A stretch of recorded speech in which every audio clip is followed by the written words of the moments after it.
Hello, வண்டி வச்சிருக்கீங்களா? அப்போ இன்சூரன்ஸ் ரினியூவல் பண்றதுனாலே நமக்கு ஒரு சின்ன கன்ஃபியூஷன் வரும் இல்லையா? எந்த பாலிசி எடுக்கலாம், எங்கே ஏமாந்திரக்கூடாதுன்னு பல கேள்விகள் இருக்கும். கவலையே வேண்டாம். எந்த ஒரு குழப்பமும் இல்லாம ரொம்ப ஈஸியா உங்க கார் அல்லது பைக் இன்சூரன்ஸை எப்படி ரினியூ பண்றதுன்னு இந்த எக்ஸ்பிளைனர்ல நாம பார்க்க போறோம்.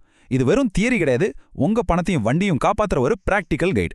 சரி, வாங்க நேரடியா விஷயத்துக்கு போலாம்.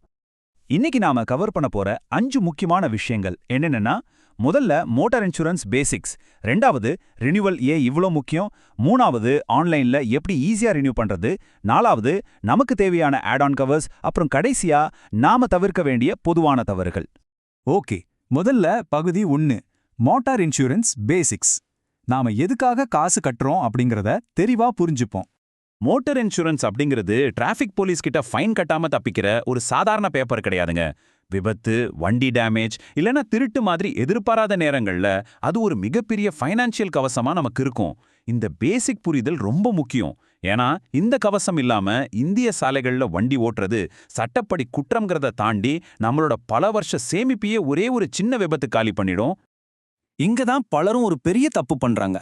காசை மிச்சப்படுத்துறோம்னு நினைச்சுக்கிட்டு சட்டப்படி கட்டாயமா தேவைப்படுற தேர்ட் பார்ட்டி இன்சூரன்ஸை மட்டும் அவசர அவசரமா எடுத்துருவாங்க. ஆனா அதோட நிஜமான அர்த்தம் என்ன தெரியுமா? அந்த இன்சூரன்ஸ் விபத்துல மத்தவங்களுக்கு ஆகிற பாதிப்பை மட்டும்தான் கவர் பண்ணும். உங்க சொந்த வண்டிக்கு ₹1 கூட கிடைக்காது.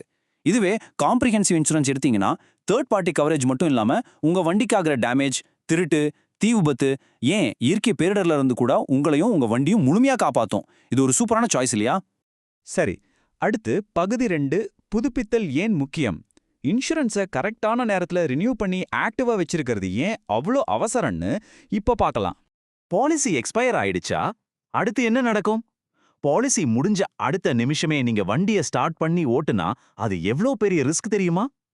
இது ஏதோ போலீஸ் செக்கிங்ல மாட்டி ஃபைன் கட்டுற சாதாரண மேட்டர் கிடையாது. இது உங்க மொத்த பட்ஜெட்டையும் காலி பண்ணக்கூடிய ஒரு டேஞ்சரான விஷயம். ஒரு சின்ன தேதியை நம்ம மறக்கிறதுனால எவ்வளோ பெரிய பிரச்சனைகள் வருதுன்னு கொஞ்சம் யோசிச்சு பாருங்க. பாலிசி லாப்ஸ் ஆயிடுச்சுன்னா இன்சூரன்ஸ் கம்பெனிக்காரங்க உங்க வண்டியை நேர்ல வந்து இன்ஸ்பெக்ஷன் பண்ணுவாங்க. அதுக்கு நீங்க எக்ஸ்ட்ரா காசு வேற கட்டணும். அதை விட ஒரு பெரிய இழப்பு என்னன்னா, நீங்க இவ்வளோ வருஷமா உஷாரா வண்டி ஓட்டு சேர்த்த நோ கிளைம் போனஸ், அதாவது NCPயை மொத்தமா இழந்துடுவீங்க. இந்த கேப்ல ஏதாவது சின்ன ஆக்சிடென்ட் ஆனா கூட மொத்த செலவையும் உங்க பாக்கெட்ல இருந்து தான் நீங்க கட்டணும். கொஞ்சம் கஷ்டம் தான் இல்லையா? இப்போ பகுதி 3, ஆன்லைன்ல புதுப்பிப்பதற்கான படிகள். ஏஜென்ட் கிட்ட போய் மணிக்கணக்கா வெயிட் பண்ணாம வீட்ல இருந்தபடியே நீங்களே எப்படி ஆன்லைன்ல ரினியூ பண்றதுன்னு பார்க்கலாம். முதல் 4 ஸ்டெப்ஸ் ரொம்ப ரொம்ப ஈஸிங்க. முதல்ல உங்க பழைய பாலிசி எந்த தேதியில முடியுதுன்னு செக் பண்ணிக்கோங்க. அப்புறம் இன்சூரன்ஸ் வெப்சைட்ல உங்க வண்டியோட ரெஜிஸ்ட்ரேஷன் நம்பரை என்டர் பண்ணுங்க. உங்க பழைய பாலிசி டீடைல்ஸ் ஆட்டோமேட்டிக்கா ஸ்கிரீன்ல வரும். அது கரெக்டா இருக்கான்னு ஒரு வாட்டி வெரிஃபை பண்ணிக்கோங்க.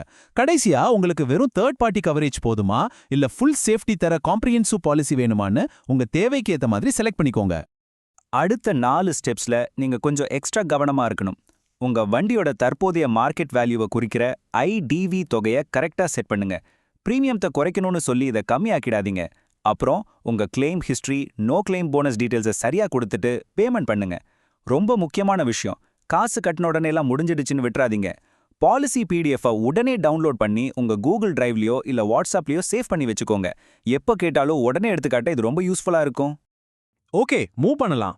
பகுதி 4, முக்கியமான ஆட் ஆன் கவர்கள். பேசிக் இன்சூரன்ஸை தாண்டி உங்க சேஃப்டியை இன்னும் எப்படி ஸ்ட்ராங் ஆக்குறதுன்னு பார்க்கலாம். இந்த ஆட்-ஆன்கள் எல்லாமே ஆபத்து நேரத்துல நம்மள காப்பாத்துற சூப்பர் ஹீரோக்கள்னு சொல்லலாம். ஜீரோ டெப்ரிசியேஷன் எடுத்து வச்சிருந்தீங்கன்னா ஆக்சிடென்ட் அப்போ உதிரி பாகங்களோட தேய்மான செலவை நீங்க கட்ட தேவையில்ல. மழை நேரத்துல இன்ஜின்ல தண்ணி புகுந்துடுச்சுன்னா இன்ஜின் ப்ரொடெக்ஷன் தான் உங்களை பெரிய செலவுல இருந்து காப்பாத்தும். நடுராத்திரியில வண்டி பிரேக் டவுன் ஆயிடுச்சுன்னா ரோட் சைடு அசிஸ்டன்ஸ் உங்களுக்கு உடனே ஹெல்ப் பண்ணும். அதே மாதிரி புது வண்டி திருடு போடுச்சுன்னா ரிட்டர்ன் டு இன்வாய்ஸ் ஆட்-ஆன் மூலமா நீங்க வண்டி வாங்கின அதே விலையை திரும்ப பெற முடியும். அதனால இது சும்மா செலவு கிடையாதுங்க, இது நம்மளோட நிம்மதி ஒரு இன்வெஸ்ட்மெண்ட். நம்ம எக்ஸ்பிளைனரோட கடைசி பகுதிக்கு வந்துட்டோம். பகுதி 5, தவிர்க்க வேண்டிய பொதுவான தவறுகள். கொஞ்சம் கவனமா கேளுங்க. ரொம்ப கம்மி விலையில பாலிசி கிடைக்குதுன்னு சொல்லி ஏமாந்துடாதீங்க. இதுதான் நிறைய பேர் பண்ற முதல் தப்பு. மலிவான பாலிசிகள்ல உங்களுக்கு தேவையான கவரேஜ் கண்டிப்பா இருக்காது.